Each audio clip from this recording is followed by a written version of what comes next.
Dawson has been having way too many good days as of recent. Not only is he jubilantly posting pictures with his boring husband, he's celebrating the creation of a TV show pilot that he just pulled out of his ass. Yep, that's right. If you didn't know, Shane Dawson has been working on a TV show that revolves around a celebrity that gets canceled the night before the Oscars. Geez, I wonder if that's a self-insert character. Because you message drama channels! Oh my god. Oh my god. Oh my god. But on top of it all, I've been getting pissed. I've been losing my mind. Because we're living in an era that is not only allowing Shane Dawson to have a good day, we're living amongst fools in dunce hats who are actually clamoring for his triumphant return. Like, you guys, I went into Shane's most recent comment sections, and you're not gonna believe what these people are asking him to do. The Epstein files are finally out, Shane. We need you. We need you back, Shane. Files are out. I'm scared they did something to Shane to keep him quiet. Please debunk the Epstein files. To be clear, we don't need Shane Dawson to be doing anything online, let alone debunk the Epstein files. The problem with those isn't that they're fake or a myth or a conspiracy theory. Frankly, the issue could be that they're too real. Guys, if there was any correlation, Shane would be in them. He probably drew the map for how to get to the fucking island. But needless to say, Shane is much more than just a YouTuber slash director extraordinaire with pedophilic and racist tendencies. Oh no, of course not. He is an exceptionally rare individual who has somehow managed to infiltrate every form of media, much of which we have talked about quite extensively on this channel. But one thing we haven't touched on at all yet is literature. Oh yes, I am holding in my hands an ancient text translated off of a stone. There is no such thing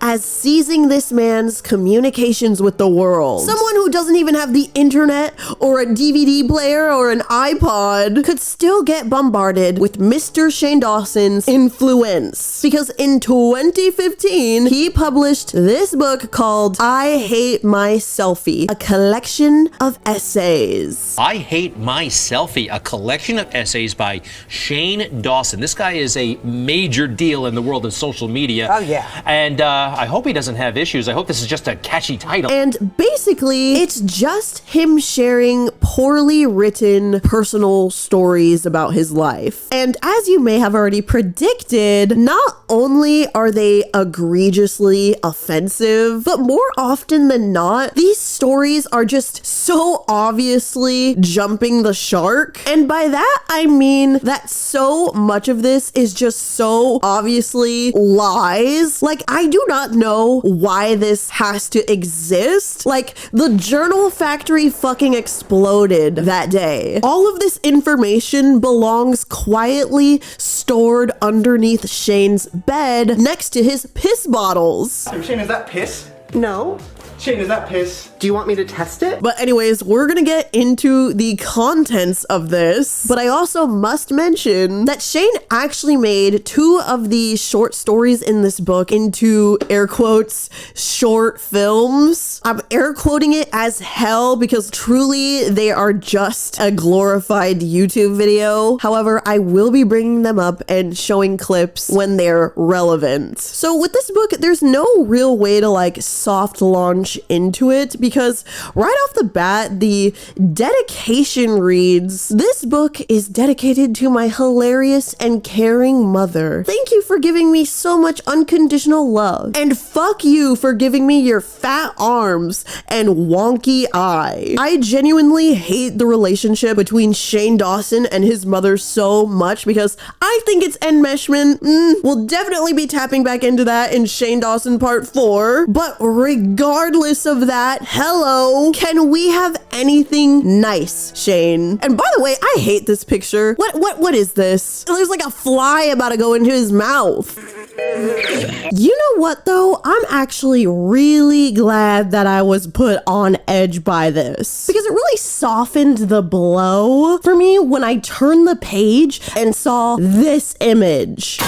Oh yes, every single chapter has an illustration that is teeth-chatteringly terrifying. Now, before the actual stories begin, he has an introduction written that is just so overwhelmingly atrocious that I must read it to you verbatim. Hi, I'm Shane Dawson. Some of you might know me from my videos on the internet. Some of you might know me from the movie I directed entitled Not Cool. Very bold of him to assume that anyone would know him directly from that movie that he made that nobody watched. Anyways, and some of you might know me as the guy you saw on the cover of this book who has an incredibly punchable face. I'm all of those things and more. I also have an incredibly punchable body, but none of you are ever gonna see that. For the record, I don't really hate myself, but I do hate the way I portray myself online, hence my selfie. See what I did there? Online, I'm this loud, outrageous, confident guy who acts like nothing bothers him, and he has the whole world at his fingertips. In reality, I'm a shy, quiet guy who rather spend his nights lying in bed watching Netflix than being a valuable member of society. If I could spend my entire life underneath a heating blanket with a handful of my own balls, I would happily do so. I'm not saying I don't like the stuff I put out in the world, because I genuinely enjoy my videos and think they are funny. What I'm saying is that I embrace the fact that I have a punchable face, and that if I could punch myself without feeling it, I would. Sometimes I scroll through my Instagram page and audibly groan. What is the point of posting 4 pictures a day of yourself doing the same duck face in 4 different locations? If you go through my Instagram feed, it's like a flip book of me thinking I'm way more attractive than I am. It's nauseating, but feel free to follow me at Shane Dawson. You can also follow me on Twitter, where I post important tweets like, I think I just pooped blood. Should I go to the doctor? Never mind. I'm gonna just Google it. And ugh, is Emma Stone still a thing? Can that be over yet? It gets really deep. I'm a social warrior, clearly. In this book, you'll get to know the real me, not the me you see on YouTube. You'll get to know what's really in my head. And I'm warning you, it's not pretty. It's a twisted land of self-hatred, sadness, and lots of repressed anger towards every person who's ever hurt me. Enjoy! Don't worry, I threw in some dick and fart jokes to make the stories a little easier to handle. Feel free to laugh at my misfortune and get that feeling of, wow, my life is so much better than that guy's. Shane Dawson. Bruh, Shane really does not want any of his observations or life experiences to just speak for themselves. Like, this whole book is just like this, where he's telling you what to think. Like, guys, imagine my mental hospital video, for example. That's autobiographical. In its raw form, it's just a 40-page essay. Imagine if I started off that video by saying, ugh, my life is so hard. I'm so sad that people treated me poorly in my life. I'm a really fun person whose sunshine has been snuffed out a lot, but I just keep trying my best. Like, why would I say that? That is essentially what Shane is doing here. The hard times that I wrote about for that video, as well as my general disposition and personality, are made abundantly clear just by telling those stories. So let's just say I'm a little worried about Shane's TV pilot. I can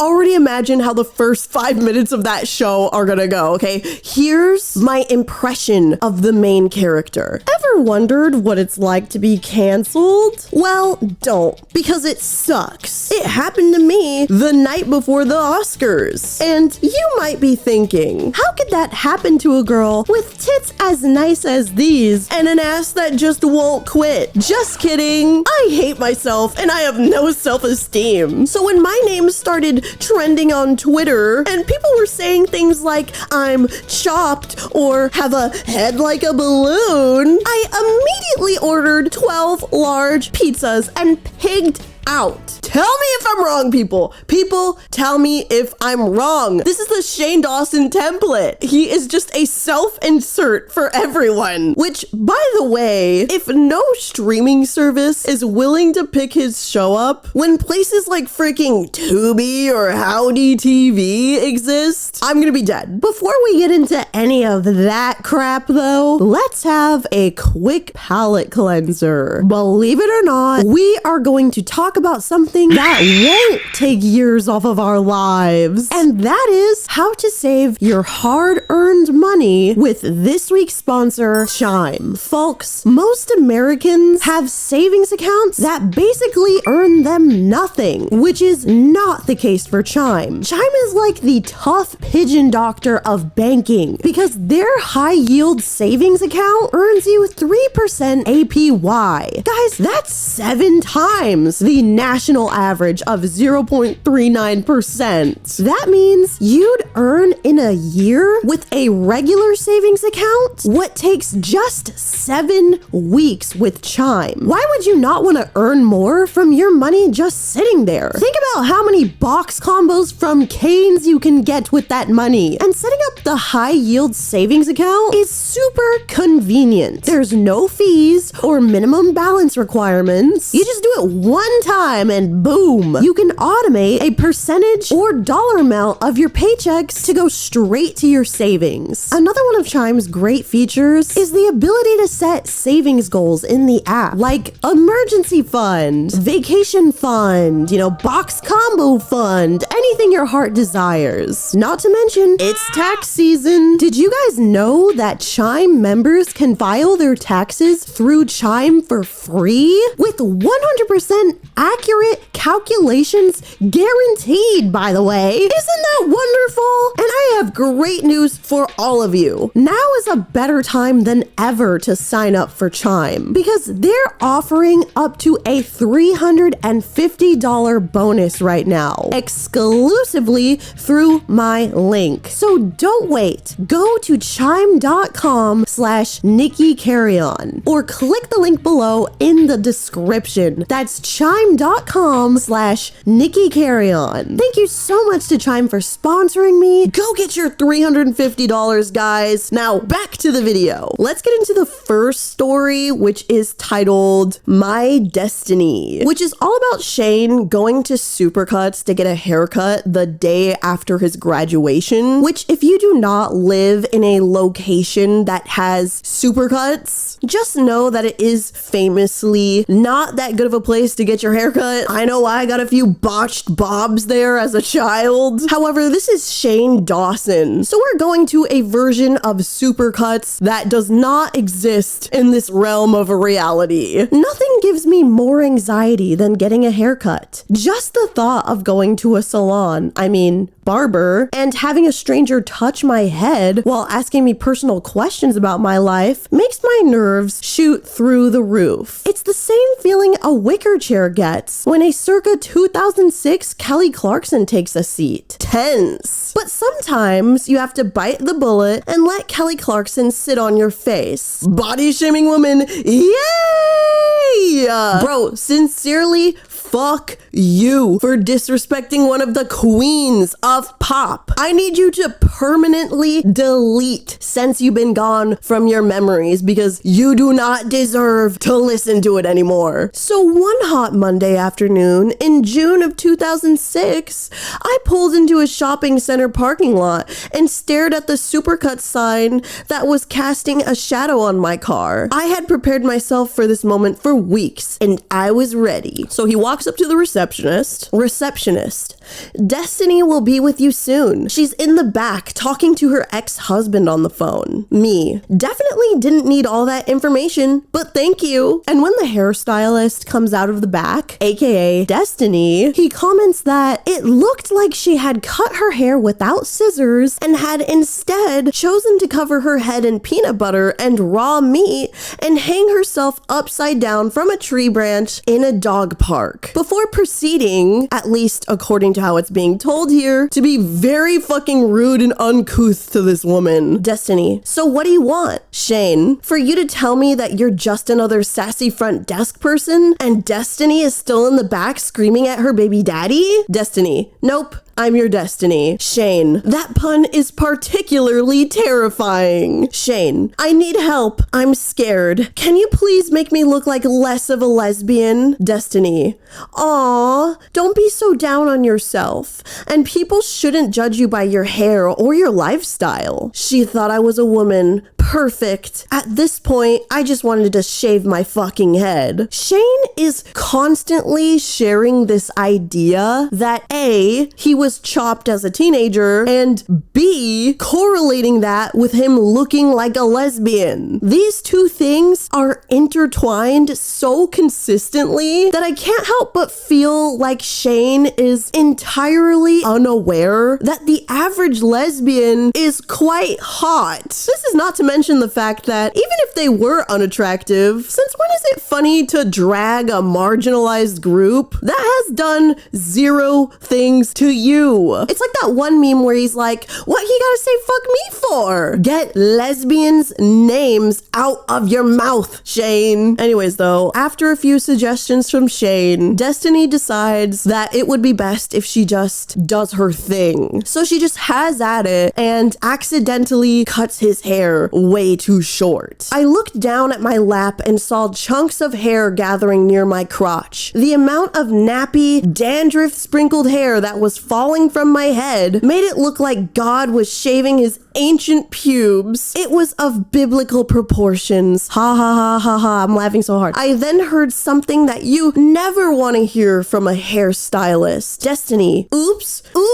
you better have spilled some of your Starbucks fettuccino on my smock, because if that oops is in any way related to my haircut, I will 1-star Yelp you so hard you'll have to change your fucking name and move to Canada. Yelp wasn't really a thing back then, but hey, you get my point. Destiny, I think I took a little too much off the back. I might have to even it out. Are you okay with that? Am I okay with that?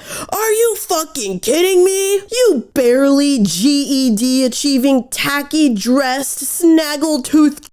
No, this was not okay. I know that this is supposed to be extreme and hyperbolic, and I don't want to seem like the friend that's being too woke, but I really don't appreciate the way he talks about women, even in his mind. Like, I'm sorry, if you're out here calling women the C word, even in your mind, and you're not a femme, you know, you're not a woman, you deserve to have to clean like a toilet or something military style with like a toothbrush. Also, I am not liking the vibe of saying barely GED achieving. Like, I don't want to be presumptuous, but by the way that Shane is writing Destiny's name and the way that he's writing her to speak, this is all amounting to like crafting a racist image. Speaking of which, we're about to get another here comes the plane helping of unapologetically fictitious sounding dialogue. So Destiny cleans up his hair some more, right? And then he says, it's short. Destiny, yeah, but it looks super,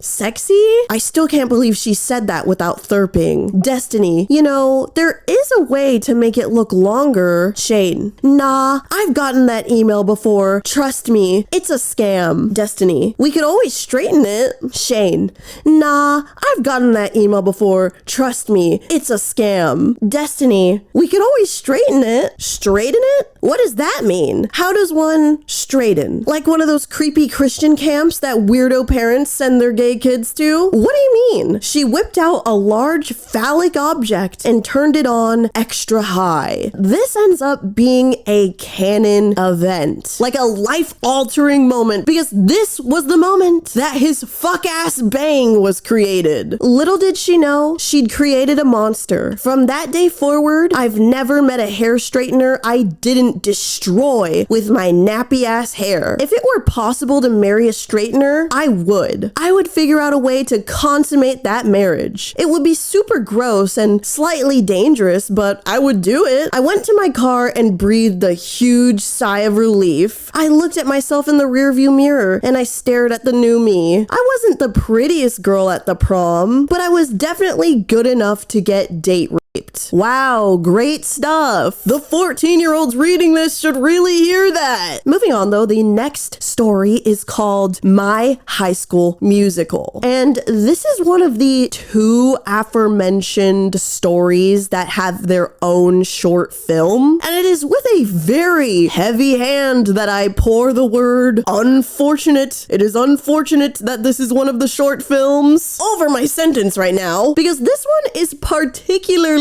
harmful for any kid who reads or watches it. It begins with Shane telling us how much his high school sucks and that it isn't known for anything other than, quote, having a principal who died while eating a hot dog. This is so fucking stupid, dude. I literally went out of my way to check if there were any teacher / principal deaths at Shane's high school, aka Lakewood High. Also, not that far away from where I grew up. Creepy. But there's absolutely nothing to do in the history of Lakewood High, at least during the relevant years that he could be talking about, where anything like that happened. Nothing like that happened. He's just making stuff up. Genuinely, why are you writing an autobiography if you're gonna just make a bunch of stuff up? It's making me feel like you're not actually that interesting. Anyways, Shane introduces his friend Tara to us, who is the leader of his friend group and someone who he kind of just like followed along with what she said. And he cannot stop talking about how Tara is, quote, Tara was a fun, loud, free spirit with more sexual experience than most of the teachers. There was a rumor that she gave one of our teachers the clap.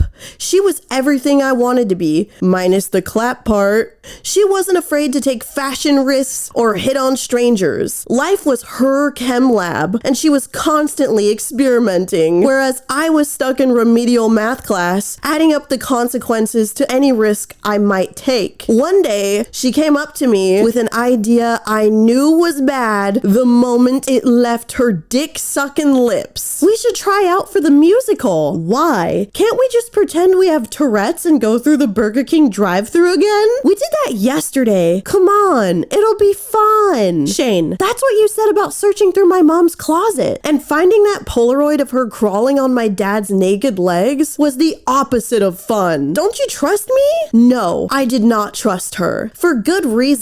This was the same girl who thought it was a good idea to watch water birth videos on YouTube while we were eating Thai food. But because I go along with everybody, my answer was obvious. Yes. Dude, dear Shane Dawson, why must you do your book such a disservice by doing what is essentially a Family Guy cutaway clip, a cutaway gag every 3 seconds? A Polaroid of your mom crawling on your dad's naked legs, you say. Home water birth videos while eating Thai food, you say. This is very much of the time, you know, like random equals funny type crap. We can only hope that he's just running new techniques now, at least. Like, I swear to God, the only time this man is funny is when he's really not trying. Because you message drama channels! Because you message drama channels! But hey, let me reel it back in, okay? I want to dip my toes into talking a little bit more about the hypersexualization of this friend Tara. Because, like, not only has he told us that she has had sex with a teacher, and it's being said like it's the funniest thing ever, like she's just a cool girl girl who doesn't follow any of the rules. Student teacher stuff is also in the short film version of this, which has 10 million views. A statutory rape joke is literally being played for laughs within the first 20 seconds. Football championships,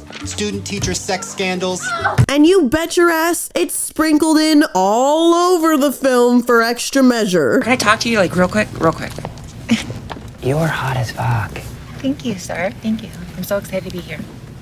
My wife died. Also, Tara is played by a full-grown 23-year-old Gigi Gorgeous, so that it's extra easy for the kids watching to just lock in on this and hyper-normalize it as something that is just silly goofy. Yes, that's a silly. And you know, if you take a little trip to the comment section below, you will see some disheartening stuff, such as what looks to be a 9-year-old live reacting, emoting, you know, writing, "I'm dead." Edit, "OMG, thanks for the likes. Girl, where are you? I hope you're safe. I hope you're doing well. You did not need to be seeing all that." Anyways, though, you know, as the title suggests, this is entirely revolving around the school musical. And so both Shane and Tara audition. And she gets casted as the second lead, while Shane gets casted as fat, funny tourist, which he actually admits that this role doesn't actually say fat, funny tourist, but I'm actually on his side with this exaggeration, because the one line they had him say was, "Who's hungry?" while wearing a safari outfit 2 sizes too small. And this does entirely feel legit. There's even a picture of him wearing this costume. But this story goes on to do what I would consider my least favorite Shane Dawson-ism that he does. And that is that he attempts to make this empowering and for him to be a hero. Basically, there's this girl that he knows named Patty who gets the lead role in the play because she actually has an amazing voice, but she herself is also a plus-sized or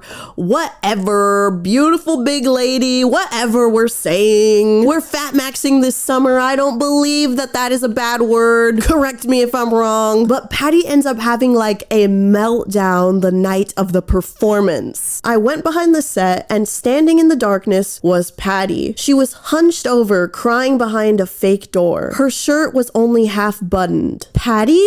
Oh, hey, I was just getting ready. Sorry, I'll be done in a minute. Are you okay?" "Huh? Oh yeah, I'm fine." She sniffled and tried to play it off, but I knew something was up. Looking at her body, I knew exactly what her problem was. She wasn't fat by any means, but she was soft, and the shirt she was trying to fit into wasn't the most flattering for her figure. "Shane, want me to ask wardrobe if they have a different shirt?" She looked me in the eyes and saw someone who really got her. What I saw was just a person who needed help. How bad does it look? Not bad at all. I got nervous last night and ate my brother's entire birthday cake. I feel so fat and nothing is fitting.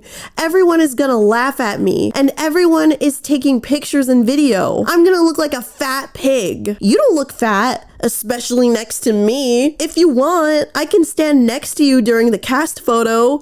I can even eat a whole birthday cake first. I skipped my after lunch snack, so I can probably take down a cake. Patty laughs. "Aren't you nervous?" "No, because I practiced a lot, and so did you. Even if you went on stage and were the fattest person in the world, it wouldn't matter, because when you open your mouth to sing, it will shut the entire auditorium up. Everyone will forget about everything and only be able to focus on your voice. You're seriously the best singer I've ever heard. And I'm not just saying that." "Really?" "Yeah. And hearing you say that you feel fat makes me really happy because it means you aren't perfect, because damn it, it was getting really hard not to secretly hate you. Thanks." She finished getting ready. I took my undershirt and got my costume back together. "Now let's go out there and kick some ass." She gave me a hug and we walked out together ready to kill. It always always strikes me how ironic it is when he pulls crap like this because he spends exorbitant amounts of time bullying anyone who doesn't fit into a conventionally attractive box.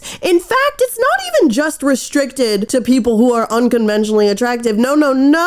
This also goes out to like objectively beautiful women as well. Like, I can't think of one girl celebrity that he hasn't absolutely like ripped to shreds. Selena Gomez, she's ugly. Miley Cyrus, she's ugly. Demi Lovato's so ugly. Like, what are we talking about? Actually, hey, this is a great example. On one of the first pages of the book, he calls Kelly Clarkson fat. I'm never getting over this. I don't care how insecure you are. If you're gonna take it out on other people, don't go pretending like you're some kind of like savior of the broken, the beaten, and the damned. Like, bitch, you're not. You're not that guy, pal. Okay, guys, I am going to read you one last story from this book. I do not want to end up making a 3-hour video about this book alone when I could be using that time on the full-blown deep dive. But I will assure you, I did not save the least for last here, okay? I had to pause reading during this chapter. I'm not kidding when I say I had to start drinking alcohol. I felt ill. This is called Shocktuber. 1 a.m. The sound of thousands of robotic birds chirping repeatedly filled my room. This could only mean one of two things. Either I was finally having that nervous breakdown my mother told me was hereditary, or my Twitter was blowing the fuck up. I didn't have the urge to shave my head and jump out the bedroom window, so it must have been the latter. When my Twitter blows up, my first thought is, oh my god, Lindsay Lohan died. Every morning when I wake up, I wonder if the #1 trending topic in the world is gonna be hashtag rest in peace Lindsay, right above hashtag she was so good in Mean Girls, what happened? I mean, not to sound morbid, but it's just a matter of time, right? I think we're all just waiting for it. We want her to make it through, but let's keep it real. TikTok. I don't know why, but when reading that paragraph, something called to me, maybe God, and they told me that Shane Dawson has to be a Republican. Because simply whomst is praying for the downfall of addicts the way this man is. Like, I don't know. When I see somebody struggling with their mental health real bad and drugs are involved, my first thought isn't, how can I make this funny? How can I make this funny for me? Bitch, whatever you do, do not look over at Shane Dawson's voting ballot while he's in the little booth. Anyways, my Twitter wasn't blowing up because of a former child star's death, or even because of another hurricane with a waitress's name. It was blowing up because I was supposedly a,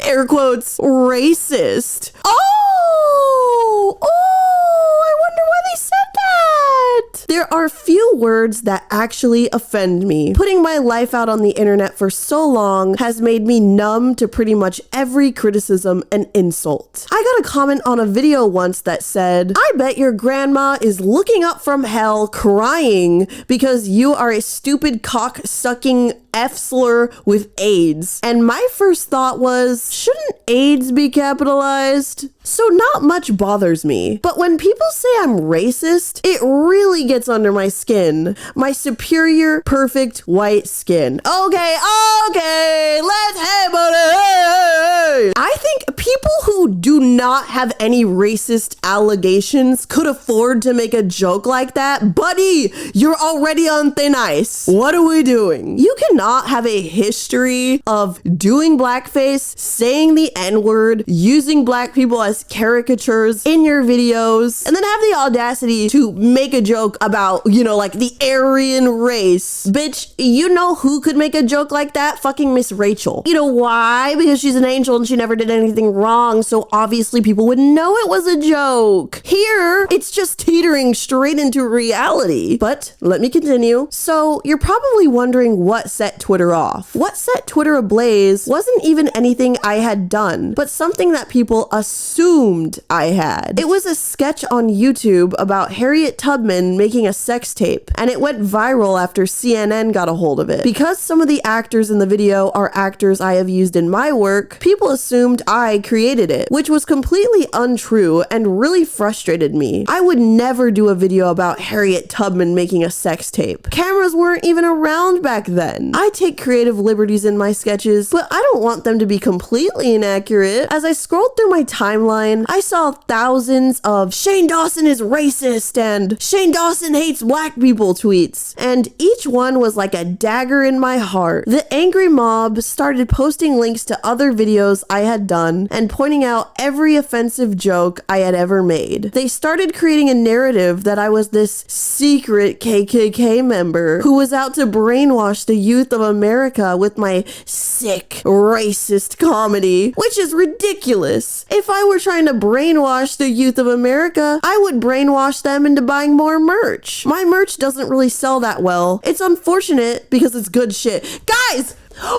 Every offensive joke, girl, you know how deep these offensive jokes run. Don't play around in the dirt like, oh, it's not that deep. Yes, it's that deep, girl.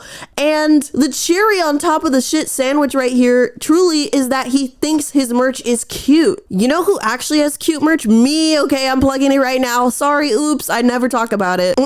Sorry, but I digress. I tried to set the record straight and explain that I had nothing to do with the video, but that went unheard. The fire was too big and no amount of explanation could put it out. So I waited. It eventually blew over and I went back to waiting for Lindsay Lohan to die. This wasn't the first time I'd been labeled a racist. Wow, really? My videos have been controversial since I first started back in 2008. Did he really just say that? And whoa, too far, Shane comments have been flooding my YouTube channel since the beginning. But I never set out to be some kind of shock tuber. Just made up that term. Feel free to use it. What is this? Some kind of shock tuber? Pushing the envelope is just something that I naturally do without even trying. It's second nature to me. Like riding a bike or making an audible sad sigh sound every time I walk by a homeless person. I can't help it. My humor was created by my environment. Margaret Cho isn't considered a racist for making jokes about Asians and their stereotypes because it's what she grew up with. It's what she knew. And the same goes for me. I grew up in Long Beach, California, where we're famous for raising Snoop Dogg and having lots of stabbings. All my jokes, all my characters, all my points of view as a comedian were created while living in that environment. I'm sure as I get older, I will be influenced by new experiences, but for now, I still grab from that period of my life. Oh, okay. Hey, why isn't Margaret Cho considered racist for making jokes about Asians? I don't know. Hey, that last name Cho, that does sound, that sounds kind of Asian. Is it? Oh, yeah, it is. Yeah, so that actually makes a lot of sense because as a member of that race, you are allowed to make whatever joke you want. Yes, okay. So that's crazy. That is like the most like brain out the window. This has to be some kind of logical fallacy here, okay? So I can already see where he's getting at. Oh, I was raised in Long Beach. There's black people in Long Beach, so I can make all the jokes I want all the live long day. Let's go ahead and continue before I start throwing stuff. My first time performing for an audience was in 10th grade. It was a sketch I wrote, and my drama teacher chose it to be performed in front of my entire 10th grade class. It was about a white kid who wanted to fit in with his black friends, so he tried everything he could think of to impress them. It was a sketch full of stereotypes, and to an all-white audience, it would probably be received with crickets and uncomfortable silence. But to my diverse class, it was received with uproarious laughter and a standing ovation. And to get 10th graders to stand for anything is a huge victory. That day, after the performance, one of my teachers, who was white, asked me if I thought the skit was racist. I was shocked. How could satire be considered racist? I hadn't said anything demeaning. I hadn't used words that were hurtful, and I sure as hell hadn't said I was superior to anyone. Luckily, I had a friend stick up for me and risk getting detention doing so. My friend happened to be black. Pause. So, sorry, I'm short-circuiting a little bit. So, the question, how could satire possibly be racist? What a good question. How about you go ahead and Google what a minstrel show is to me? Computer, show this man a minstrel show. And while you're at it, computer, make this guy's balls explode. How could satire be racist? I don't know. Is it racist? Are you saying racist things? Yeah, so that's how. But let's go ahead and, indulge him and entertain him and his whole, oh, I have a black friend, so, it's all okay theory he's got going on here.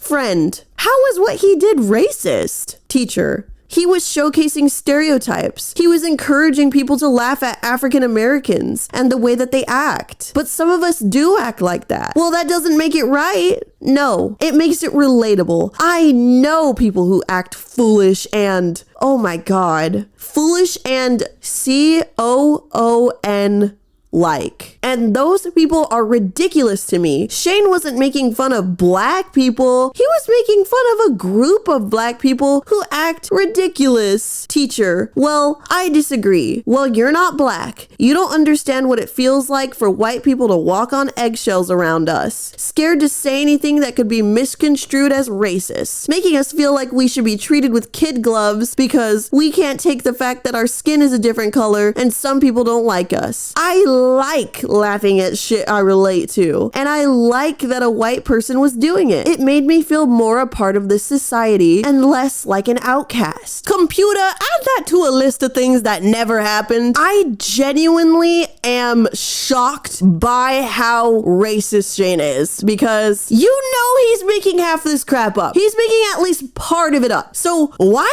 the fuck is his black friend's defense of this that some black people act foolish and you know what? That's freaking C word. That's literally like 1950s grandpa racist. Holy! I guess I have to acknowledge, he does at least acknowledge that this sounds fake as shit. Now, I know it sounds like I'm making that conversation up. It's too perfect and too well crafted to be an actual conversation between a high school student and his teacher, but it really happened, and it really changed the way I thought about comedy. There are things people are afraid to joke about, things that people think are taboo, but I don't ever want to be afraid to go into that territory. Everybody just wants to relate and feel like a comedian gets them. I think it's the reason I have such a diverse audience on YouTube, because I truly relate to people who feel like they don't belong. I might be a white guy who hasn't been ignored by a taxi driver, but that doesn't mean I don't know what it's like to have people treat me like shit for being different. I don't ever make jokes that are hateful for no reason. If one of my characters says something completely over the line and offensive, the audience isn't meant to be laughing with them. They're meant to be laughing at them. Laughing at how stupid the character is for saying something so horrible. Because there are people in this world who say horrible, stupid shit. And instead of just sitting back and taking it, I like making fun of them. Oh, okay, let's start, Shane. Fighting racism by being racist. Oh, and you don't know what it's like to be ignored by a cab, but you totally get what it's like to be discriminated against. Oh, you're a pathetic tiny morsel. You don't understand even a tiny little pebble of the experience of a person of color. This guy acts like he knows the hardships of the world. I relate to all of these minority groups because I was fat and people were mean to me. Guy, a lot of us were freaking treated like shit and we're minorities all at once. I'm not even speaking about myself because I consider myself to be a, white passing Hispanic person, but I'm not suffering from any form of colorism, truly. So half the time it's like, what the fuck do I know? But I tell you this, if I feel like Shane doesn't understand me, he's certainly not understanding anyone darker than me. I can't control it if some racist person watches my video and laughs for the wrong reason. That would be like not making horror movies because you don't want to give serial killers something to jerk off to. Every viewer has a different experience while watching something. All I can do is hope that my audience gets it and enjoys it. 1 week later, 1 a.m. I hear the sound of thousands of robotic birds chirping repeatedly in my room. I rush to the computer. Has it finally happened? Is this it? I open up my browser to check the trending topics of the day. She's still alive. Just another hurricane with a way waitress's name. Blah, blah, blah. Okay, guys, I gotta go because I have stuff cooking in the oven. And by stuff cooking in the oven, I mean videos that are pending and in progress, okay? Thank you so much for your support and just everybody who has been nice to me lately. I've got like so much good feedback on my last video that like really just like hit me like a ton of bricks. With that being said, before I go, I will also be thanking my patrons. You guys are awesome. Computer, give these guys the juiciest carne asada taco ever. Copper Holyman, Rachel Ackridge, Moa Alverson, Kaylee Jacobson, Wish Me Melly, Bex Duo, Kat Cothenhill, Hurst Palter, Brianna Elmore, Serenetta Wright, Coochie Slayer, Ada Boss Geo, Zubob, Maddie, Joshi, Zugi E, Joaquin Alatorre, K-Jax, Brooke, Marley, Kirby, Roy Salgado, Bug, Poopfart, Midnight Panda, Bajant, Jin, Martina, Chloe Jakovich, Ew It's Dana, Ryan Spaggy, Willow Savita, Bingus420, Jibo, Danny Bug, Rebecca, Kyle Surgeon, Salami, Gianna Sorensen, Gabrielle Maria Paulo, Charlie Black, Nicholas, Catastrophe, Awooga Beluga, Ellie Smurf, Ella Bell, Cosmonaut Kate, Nikki Slay, Carne, Aloe, Genitalia, Caitlin Stewart, Maddie B, Jesse Beamer, Jesse B, Mithy Lanks, Booha Babe, K-Money, Luchador, Helen Maharts, Clyde Colkins, Hey Hey, Lane, Aaliyah, Key is Dead, Sweet Ichigo Art, Salem, Melina, Emily O, Mia Martinez, My Own Love Song, No Period, Becca Ramstein, Gramps, Julia, Vanessa, Ruth M, No Cantaloupe, Caitlin Payne, Georgie, Stella Enrique, Gollum, Anna Stanton, Mackenzie Maddox, Alexandria, Baldur's Babe, Boney, BB, Hudson Cruz, Thirsty, Grace Squiggle, Levi Rogers, Zugi, Dimmy, Wyatillian, Tacky, Casey H, Popsmats, Lauren, Jeremiah, Zayla Babela, Kat K, Rachel Stanley, Nug, and BioKet. Thank you so much for watching. Bye!